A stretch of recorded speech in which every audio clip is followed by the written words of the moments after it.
오늘 이 시간 증거될 하나님의 말씀은 갈라디아서 5장 1절에서 18절 말씀을 함께 읽도록 하겠습니다. 그리스도께서 우리를 자유롭게 하려고 자유를 주셨으니 그러므로 굳건하게 서서 다시는 종의 멍에를 매지 말라. 보라, 나 바울은 너희에게 말하노니 너희가 만일 할례를 받으면 그리스도께서 너희에게 아무 유익이 없으리라. 내가 할례를 받는 각 사람에게 다시 증언하노니 그는 율법 전체를 행할 의무를 가진 자라.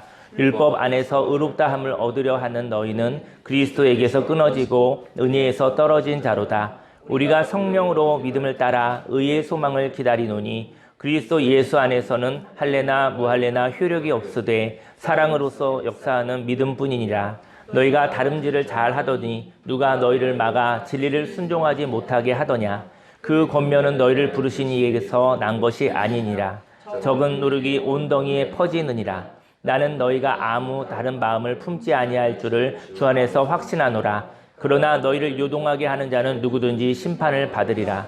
형제들아, 내가 지금까지 할례를 전한다면 어찌하여 지금까지 박해를 받으리요? 그리하였으면 십자가의 걸림돌이 제거되었으리니 너희를 어지럽게 하는 자들은 스스로 베어버리기를 원하노라. 형제들아, 너희가 자유를 위하여 부르심을 입었으나 그러나 그 자유로 육체의 기회를 참지 말고 오직 사랑으로 서로 종노릇하라. 온 율법은 내 이웃 사랑하기를 내 자신같이 하라 하신 한 말씀에서 이루어졌나니 만일 서로 물고 먹으면 피차 멸망할까 조심하라. 내가 이르노니 너희는 성령을 따라 행하라. 그리하면 육체의 욕심을 이루지 아니하리라. 육체의 소욕은 성령을 거스르고 성령은 육체를 거스르나니 이 둘이 서로 대적하므로 너희가 원하는 것을 하지 못하게 하려 함이니라. 너희가 만일 성령의 인도하시는 바가 되면 율법 아래에 있지 아니하리라. 아멘. 성경 본문 말씀을 근거로 복음의 율법을 섞어서 완벽하게 살지 말고 은혜로 자유롭게 살아요라는 제목으로 하나님의 말씀을 증거하도록 하겠습니다. 복음은 기쁜 소식이잖아요. 복음은 하나님의 말씀이며 저와 여러분들을 자유케 하는 것입니다. 저와 여러분들을 새로워지게 하는 것입니다. 근데 거기에 이래야만 된다, 이렇게 살면 안 된다라는 율법을 섞는다는 것이죠. 그 율법을 섞어버리면 율법을 섞어서 완벽하게 살려고 하는 거예요. 근데 완벽하게 살려는 사람들은 묶여진 자, 종의 삶을 사는 것입니다. 하나님의 은혜로 저희 여러분들이 자유롭게, 더 풍성한 자유롭게 살아가시기를 예수님으로 축원합니다. 인생에서 자유가 있습니다. 근데 자유는요, 빼앗겨 본 사람들에게 매력적이라는 것이죠. 저희 여러분들은 대한민국은 자유로운 사회예요. 그런데 자유를 빼앗겨 본 사람들은 그 자유는 생명과 같은 것이죠. 자유를 빼앗겨 본 적이 있나요? 물론 이제는 계급사회는 아니니까, 옛날 조선시대는 아니니까. 그리고 그렇지만 그럼에도 불구하고 저희 여러분들은 보이지 않게 묶여서 살아갈 수도 있어요. 저희 여러분들이 묶여서 종처럼 살아가고 자유인처럼 못 살 때가 있다는 것이죠. 그렇다면 자유를 은혜로 하나님께 은혜로 자유를 선물로 다시 받으시기를 소망합니다. 그리고 회복한 자유를 가지고 그 자유로 더욱 풍성한 자유를 가지시기를 바랍니다. 오늘 1절 말씀에 그리스도께서 우리를 자유롭게 하려고 자유를 주신 거예요. 그러므로 굳건하게 서서 다시는 종의 멍에를 매지 말라. 오늘 성경은 종의 멍에를 다시는 매지 말라. 말라 그러니까 이게 명령어잖아요. 말라. 명령을 받습니다. 근데 이렇게 명령을 받는 것은 저희 여러분들이 누군가 저희 여러분들에게 명령을 하면요, 아, 내가 능력이 있구나 생각해 보실 필요가 있어요. 아, 명령을 하면 그 명령을 행할 만한 능력이 있다라는 것이죠. 그리고 이렇게 명령을 받는 것은 능력이 있기 때문인 것인데요. 그 능력은 자유가 있기 때문에 가능한 거예요. 자유를 가진 자는 종의 멍에를 매지 않을 자유가 있습니다. 저희 여러분들이요, 종의 멍에를 다시는 매지 말라라고 하나님이 얘기하신 거예요. 근데 저희 여러분들이 종의 멍에를 매지 않을 자유, 바로 하나님의 능력이 있다는 것이죠. 그 능력으로 살아가시기를 바랍니다. 2절 말씀에 보라, 나 바울은 너희에게 말하노니 너희가 만일 할례 받으면 그리스도께서 너희에게 아무 유익이 없으리라. 하나님이 주신 자유로 율법적인 할례를 받는 거예요. 그 이유는 욕심을 통하여 미끼를 무는 것과도 같습니다. 저희 여러분들이요, 누구나 인생 가운데 욕심이 있을 수 있죠. 근데 여러분들 낚시를 하면은 이게 미끼를 딱 물잖아요. 욕심이 그런 것도 같아요. 왜냐면 뭔가 유익한 것 같아서 뭔가를 물었는데 그것이 저와 여러분들을 질질질 끌고 다니는 것이죠. 근데 그 미끼는 너무 아름답고 너무나 매력적으로 보일 수도 있습니다. 저희 여러분들의 미끼를 옅은 그런 것을 분별할 수 있는 지혜가 있기를 예수님의 축원합니다. 하나님이 주신 생명이 있습니다. 그 생명으로 완벽하게 하려고 한다면 그 완벽하게 하려고 하는 행동은 율법이 되는 것이죠. 저희 여러분들 인생 가운데 조금만 더 그리고 완벽하게 해야지 이런 마음이 있을 때가 있잖아요. 그것은 바로 율법적인 사람이라는 거예요. 무엇인가를 시작합니다. 그런데 시작을 하였으니 마지막까지 하는 행동은 당연한 것이죠. 여러분들 우리가 많이 얘기하죠. 야, 시작했으면 끝을 봐야지. 이게 우리가 많이 들은 이야기인데요. 시작했어도 끝을 보지 않을 수 있어요. 방향을 잘못 잡았다면 끝을 보지 않으시길 예수님 축원합니다. 하나님의 은혜로 시작을 했잖아요. 그러면 그 은혜로 사는 거예요. 근데 그러다가 율법주의자로 완벽주의자로 바뀌어지면 중단하시기를 예수님으로 축원합니다. 무엇인가 시작합니다. 근데 시작하였으니 마지막까지 하는 행동은 당연한 것이죠. 이렇게 마지막까지 가는 행동은 조건이 되어서 피할 길이 없다는 것이죠. 시작하면 끝까지 가야 돼. 이러면은 시작했는데 중간에 아니라는 생각이 들 수도 있잖아요. 그럼 그때 그만둬도 너무 좋은 것이죠. 그때 방향을 바꿔도 너무나 좋은 것이죠. 저희 여러분들이 시작했다고 해서 마지막까지 가지 않으시기를 예수님 축원합니다. 저희 여러분들이 아름다운 방향을 보았다고 하면 마지막까지 갈 수 있는 인내를 하나님 선물로 주십시오. 이런 기도가 필요할 것 같아요. 근데 가면서 이건 아닌데 이거는 하나님의 마음으로 이건 아니다 싶으면 그때 그만두십시오. 그걸로도 촉합니다. 그걸로도 굉장히 유익한 것이 있는 것이죠. 율법은 시작하였으니 책임감과 의무감으로 마지막에는 기쁨이 없어도 해야만 되는 것이죠. 이렇게 어떤 일이 시작이 되었는데 마지막까지 해야만 한다는 율법은 그를 묶고 있는 것입니다. 저와 여러분들이 여러분들이 시작을 자유로 하시기를 예수님을 축원합니다. 그리고 또 한 걸음을 걸어가시기 바랍니다. 시작했으니까요. 끝이 올 때까지 참으라는 말에 쏙지 않으시기 바랍니다. 시작을 하게 된 것도 은혜예요. 그리고 또 시작을 하는 한 걸음의 발걸음도 그것도 은혜인 것입니다. 하지만 시작을 하였으니 끝이 올 때까지 견뎌야만 한다면 종의 삶을 사는 것입니다. 종의 삶은 마지막이 다가오고 있으니 견뎌야 하며 참아야 한다고 말하는 것이죠. 저와 여러분들이 시작을 자유로 시작했어요. 그리고 또 한 걸음을 자유로 또 걸어가는 것입니다. 그러나 끝이 올 때까지 견뎌야 한다면 이것은 종의 삶입니다. 인생에는 끝이 없어요. 그리고 여기까지만 참으라고 하죠. 하지만 여기가 끝이 아니라는 거예요. 또 시작된다는 것입니다. 하나님은 우리에게 인생의 끝을 모른다고 합니다. 우리에게 인생의 끝이 분명히 있어요. 하지만 인생의 끝을 모르는 것이죠.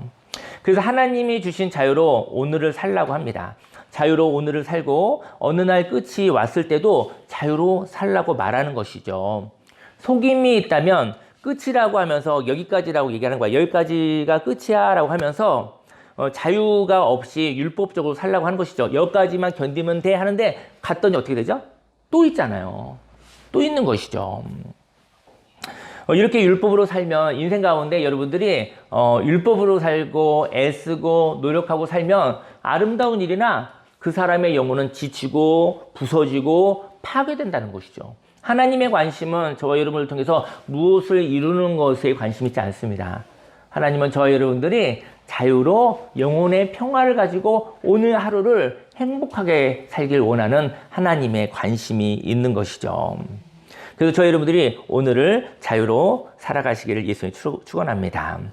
이렇게 율법으로 살면 지쳐나갑니다. 그리고 무한 뒤로 물러나는 삶을 통하여 지쳐서 죽고 마는 것이죠.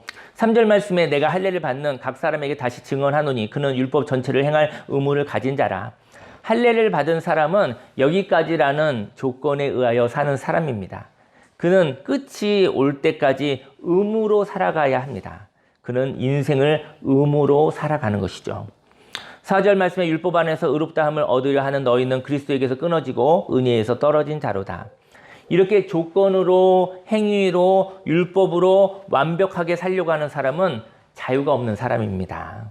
그리고 잃어버린 자유로 살기 때문에 그는 행한 바에 어떤 행한 결과에 의해서 의롭게 살려고 하는 것이죠. 그러니까 당신은 어떠세요? 저 이거 했거든요. 이만큼 했거든요. 뭔가 조건을 가지고 의를 살려고 하는 거예요. 하나님의 나라를 살려고 하는 거예요. 여러분과 제가요, 아무리 열심히 살고 노력해 산다 할지라도 하나님의 나라는 선물로 받는 것이지 저와 여러분의 노력으로 얻을 수 있는 것은 아니에요. 예, 그것을 명확하게 하시기를 예수님을 축원합니다. 그는 조건과 행위에 의해서만 평가합니다. 그는 그에게 조건 없이 명분 없이 시작할 수 있는 자유가 없습니다. 여러분들 뭔가 새롭게 시작하고 싶을 때가 있잖아요. 근데 꼭 명분이 있어야 됩니까? 어떤 조건이 있어야 됩니까? 그러면 그 명분과 조건이 없어지면 시작할 수 없잖아요. 근데 하나님의 은혜는 무엇이죠? 저희 여러분들 마음속에 시작하고 싶은 마음이 있으면 시작하시기 바랍니다. 그냥 하시면 되는 것이죠. 왜냐면 하나님 마음, 세상에서 가장 힘든 것은요, 마음 바꾸기예요. 영혼의 평화, 영혼의 바꿈이에요. 근데 그것을 하나님의 은혜로 마음을 바꾸어서 살 수가 있거든요. 다른 사람의 마음을 바꾸는 것은 하나님께 있어요. 하지만 여러분과 저에게 은혜가 있다면 저와 여러분들의 마음을 바꿀 수 있는 권세를 주셨어요. 그 마음을 바꿀 수 있다 한다면 세상이 달라집니다. 여러분, 저와 여러분도 마음 바꾸기 힘들잖아요. 불가능하잖아요. 하지만 하나님의 은혜로 저와 여러분의 영혼의 마음을 바꿀 수 있는 하나님의 자녀의 권세를 주셨다는 거예요. 마음을 바꾸어 새롭게 사시기를 예수님으로 축원합니다. 조건 없이, 명분 없이 시작할 수 있는 자유가 없는 사람들은 율법적인 사람이죠. 그리고 여러분들이 인생을 살아가다가 멈출 때가 있어요. 그때도 자유로 멈추는 거예요. 자유로 멈추는 것입니다. 그는 은혜에서 자유로 멈출 수 없는 사람, 그리고 명분이 없으면 시작할 수 없는 사람, 그는 은혜에서 떨어진 사람, 자유에서 떨어진 사람인 것이죠. 5절 말씀에 우리가 성령으로 믿음을 따라 의의 소망을 기다리노니, 성령은 자유의 영입니다. 그리고 성령의 사람은 자유를 가지고 한 걸음 믿음으로 걸어갑니다. 그리고 그 걸음은 의에 다다르는 소망을 가지게 되는 것이죠. 자유의 걸음은요, 자유의 걸음에 여백이 있죠. 자유의 걸음으로 살아가면 하나님이 주신 속도로 살아갑니다. 여러분과 저에게 인생 가운데 하나님의 속도가 있으신가요? 하나님의 속도는 자유롭고 평화롭고 안전합니다. 근데 저 여러분들이 하나님의 속도가 있는데 하나님의 속도가 아니라 사람의 속도로 살 때는 어떻게 되어지냐면요, 과속을 하게 돼 있어요. 특별히 대한민국은 과속하기 쉬워요. 과속하면 사고 나기가 쉬워요. 과속하면 인생이 피폐하게 되는 거예요. 낡아지고 지치고 부서지는 거예요. 살았다 하나 죽은 사람도 있어요. 살았다 하나 완전히 무너지고 부서진 자가 있는 것이죠. 하나님이 주신 속도로 자유와 평화로 풍성함으로 살아가시기를 예수님을 축원합니다. 자유의 걸음이, 저와 여러분 자유로운 발걸음이 있거든요.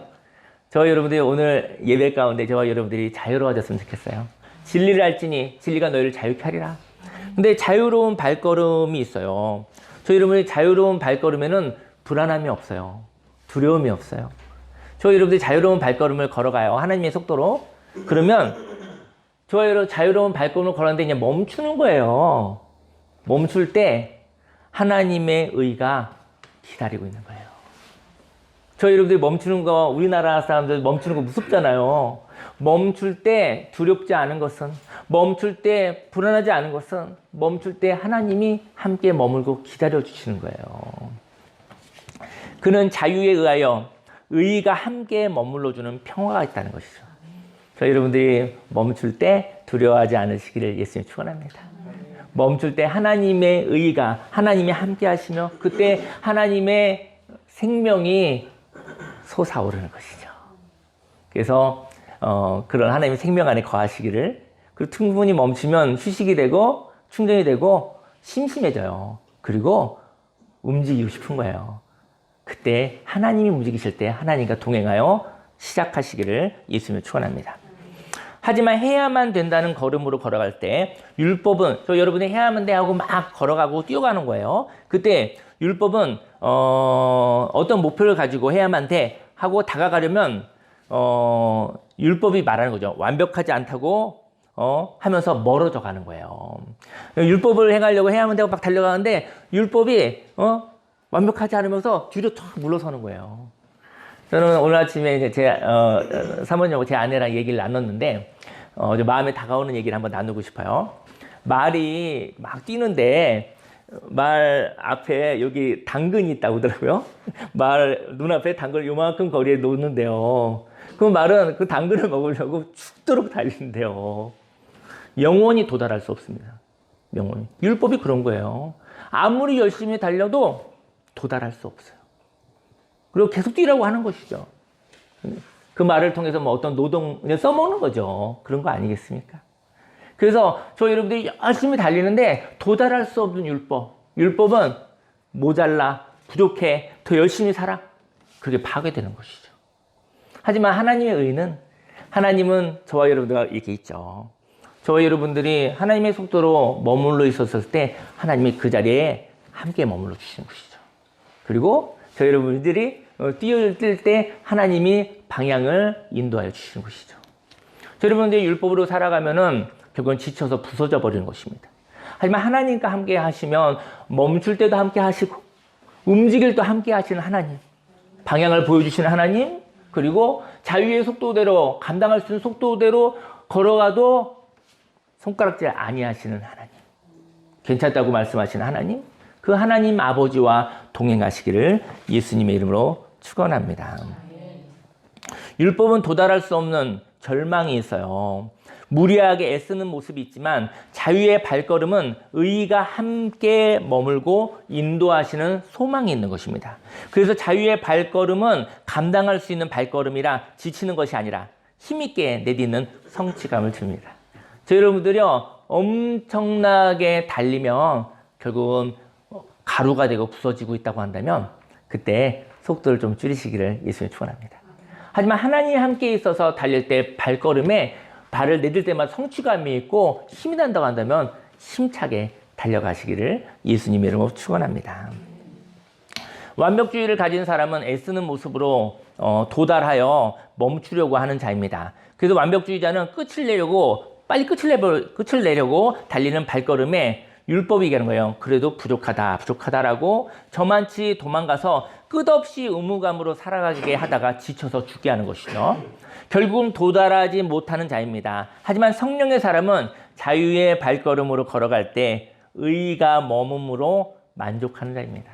저희 여러분의 인생 가운데 오늘 새날을 주셨잖아요. 오늘 저 여러분들에게 감사함과 만족함이 있기를 예수님 축원합니다.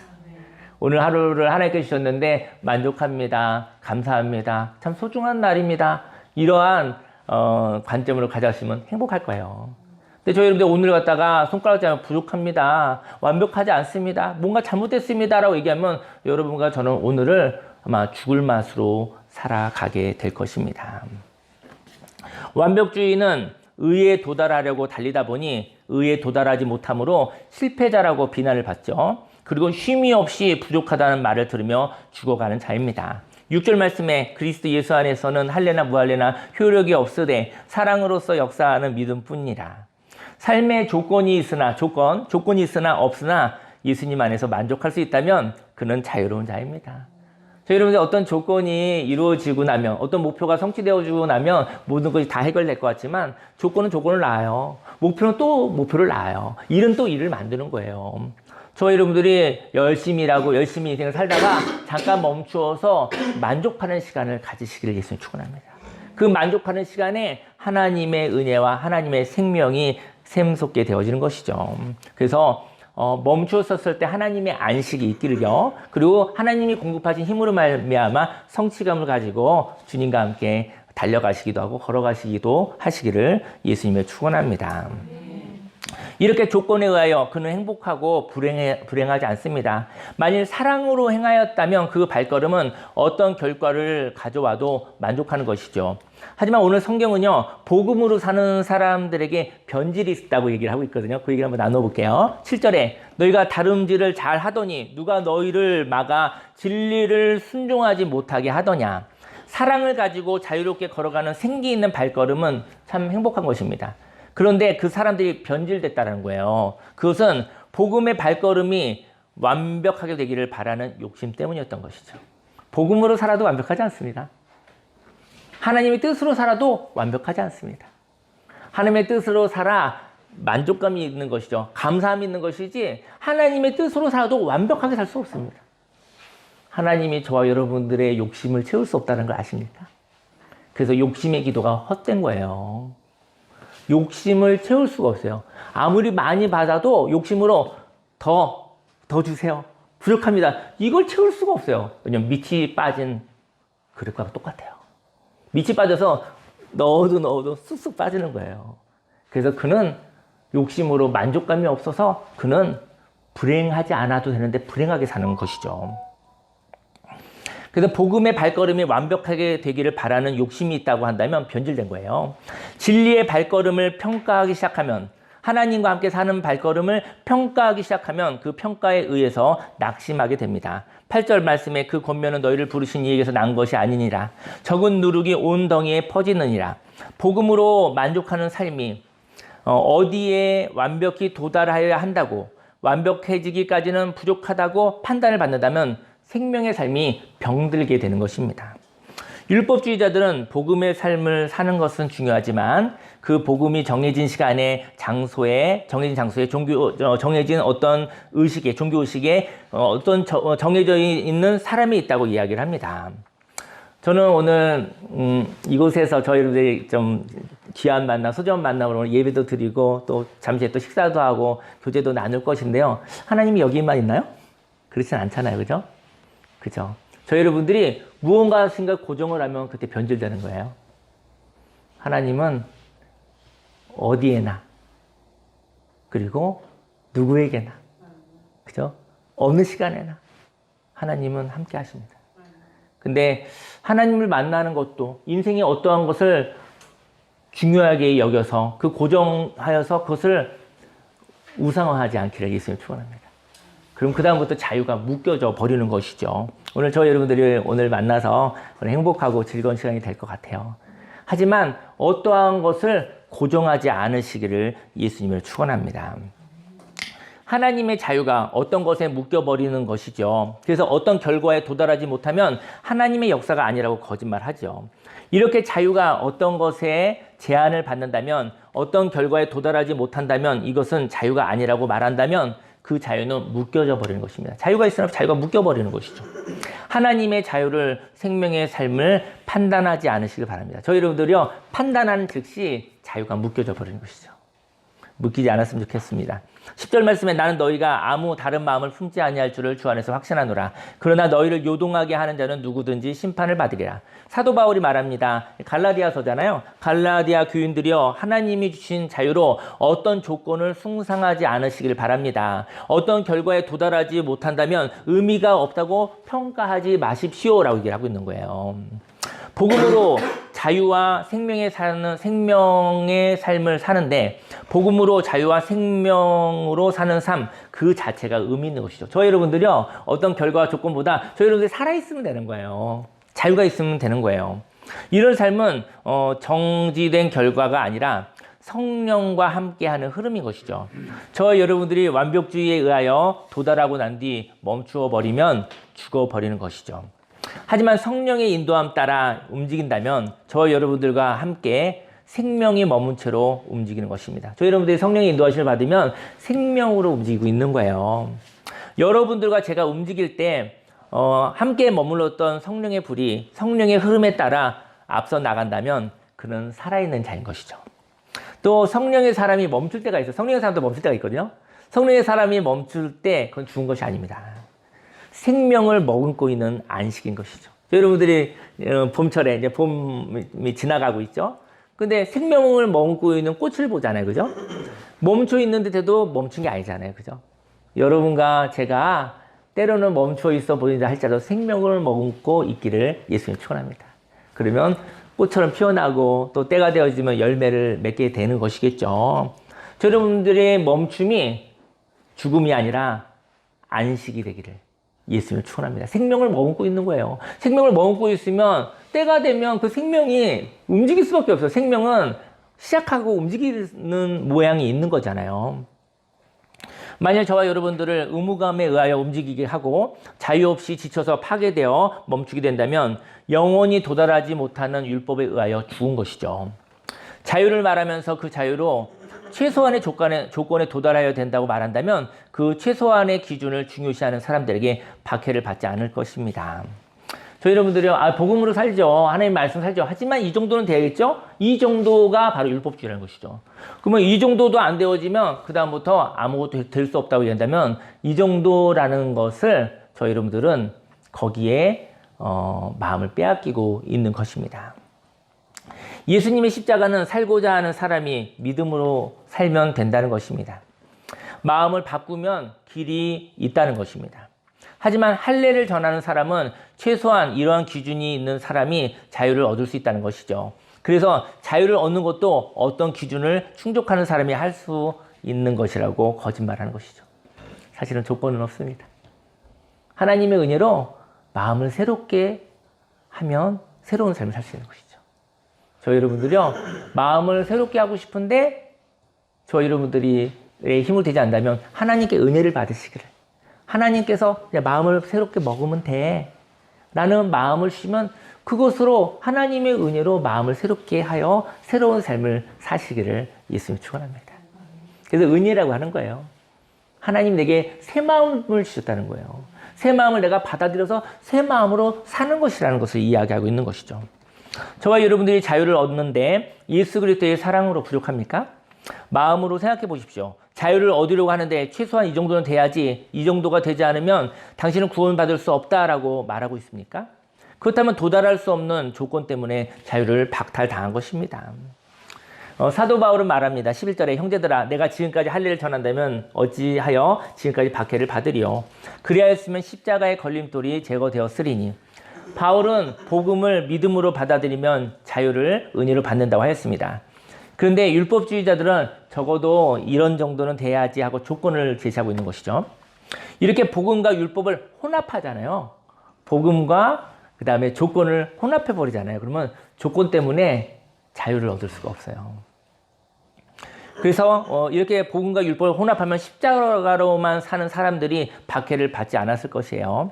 하나님의 은혜로 자유를 얻었지만 그래도 최소한 이 정도는 되어야 한다는 것을, 이 정도 기준은 되어야 복음을 들을 수 있다고 한다면 바울은 박해를 받지 않았을 것입니다. 저희 여러분 인생 가운데 조건을 하나님께 드렸으면 좋겠어요. 그 조건 때문에 복음이 막히는 거예요.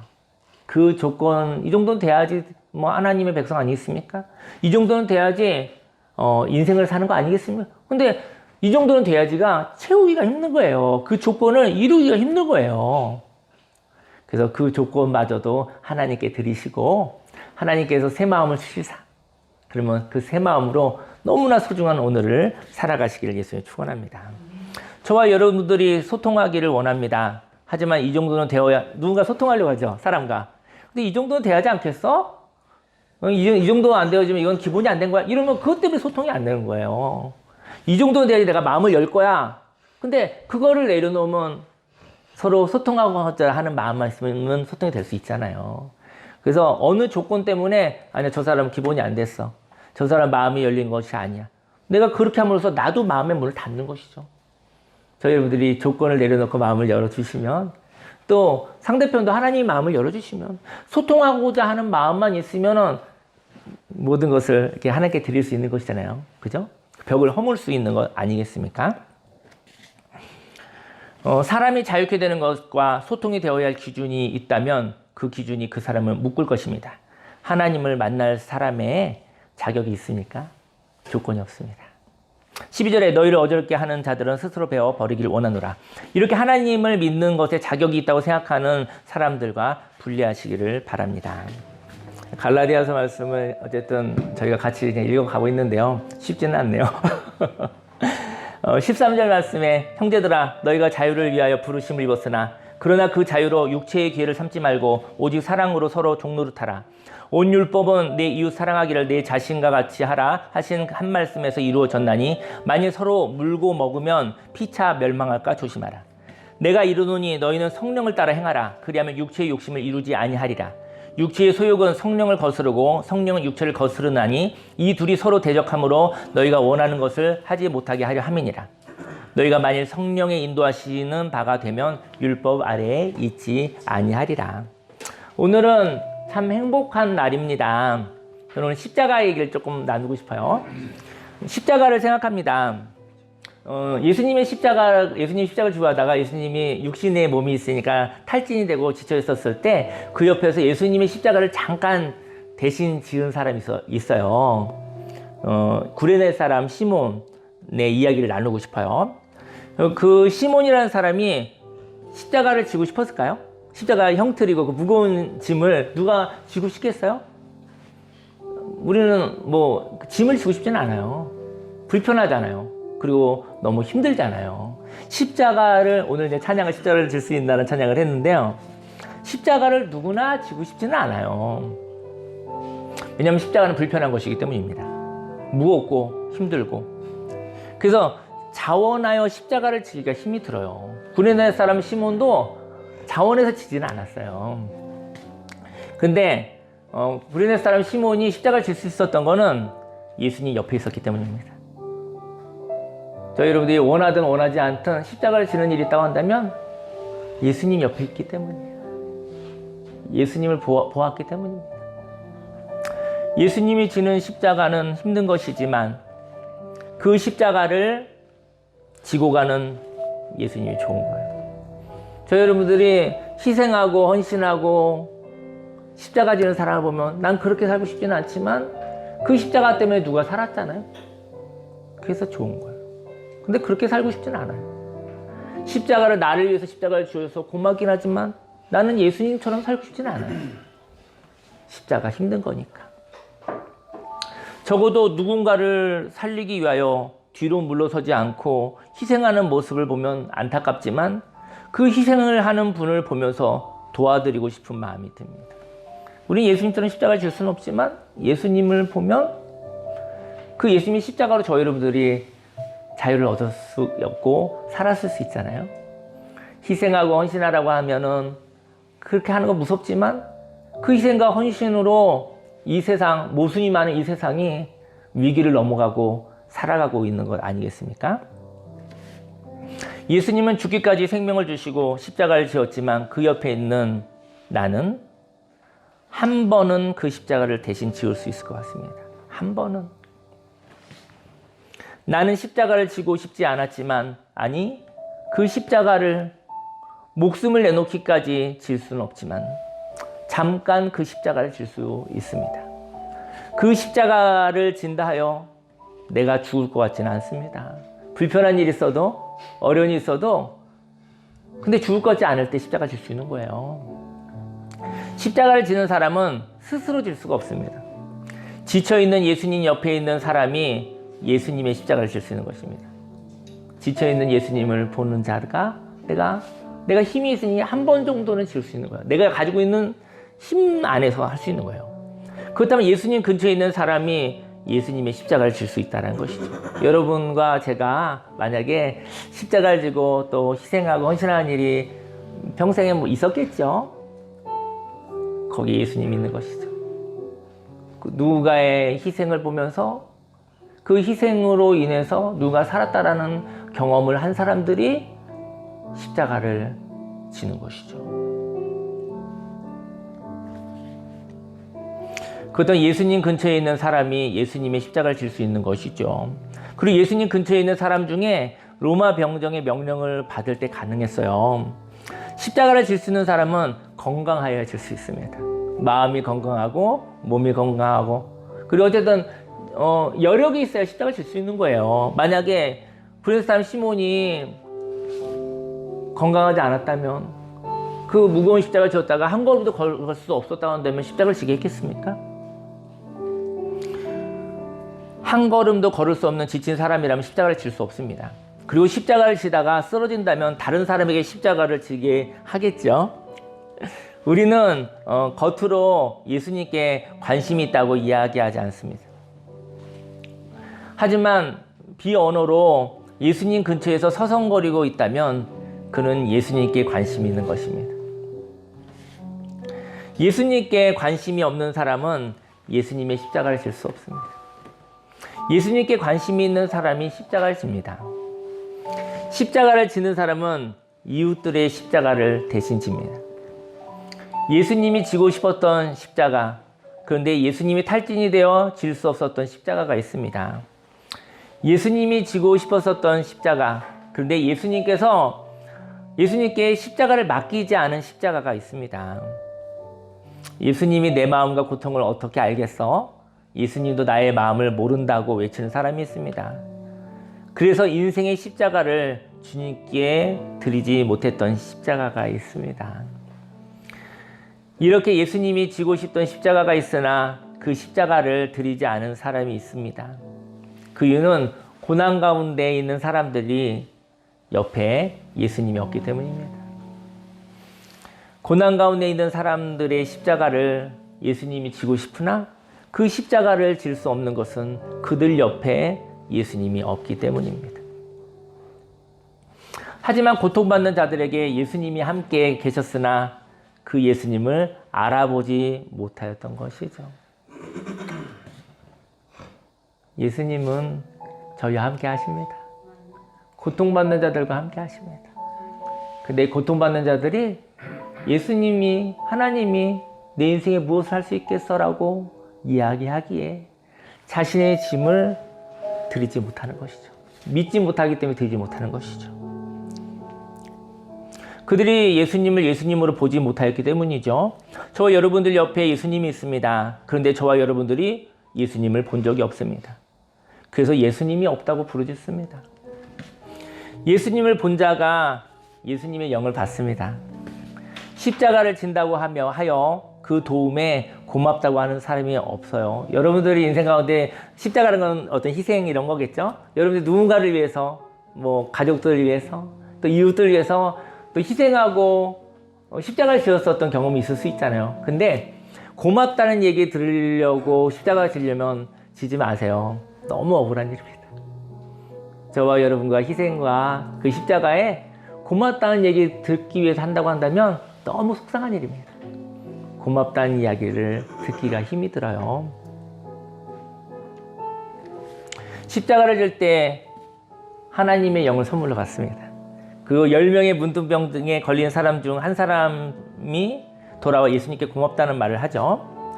고맙다고 말해야 하는 것은 아니지만 저희 여러분들이 고마움을 표현하고 싶습니다. 너 고마워해야 해. 그건 고마움이 아니죠. 그런데 고마운 마음이 표현하고 싶은 것이죠. 저희 여러분들의 삶 속에 인생이 쉽지 않고 힘들었으나 인생에 왜 이렇게 고마움이 많지? 그 마음이라면 성령을 받은 마음입니다. 그래서 저와 여러분들의 마음 속에 고마움이 율법으로 일어나지 말고 성령으로 고마움이 솟아나기를 예수님으로 축원합니다. 그때 예수님이 당신에게 구원이 있습니다.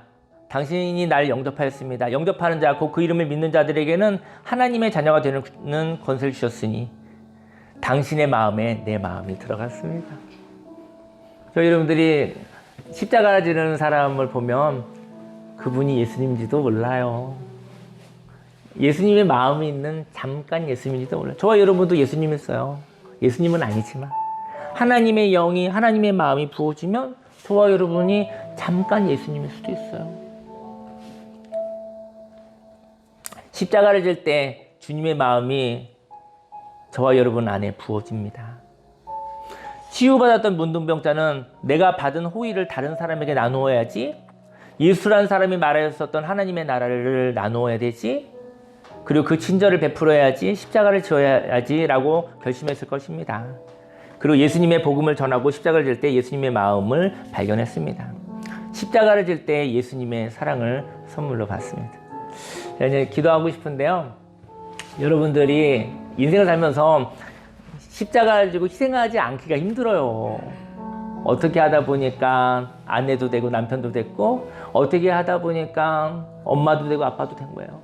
어떻게 하다 보니까 선생님도 되고. 그러니까 저 여러분들이 항상 예수님처럼 살지는 못하지만 어느 부분에서는 저 여러분들이 희생하는 일이 있는 거예요. 근데 여러분과 제가 희생하고 십자가를 졌는데 도움을 주었었던 사람이 고맙다고 하면 얼마나 좋겠습니까? 그런 일은 없을 가능성이 높아요. 여러분들이 십자가를 졌었을 때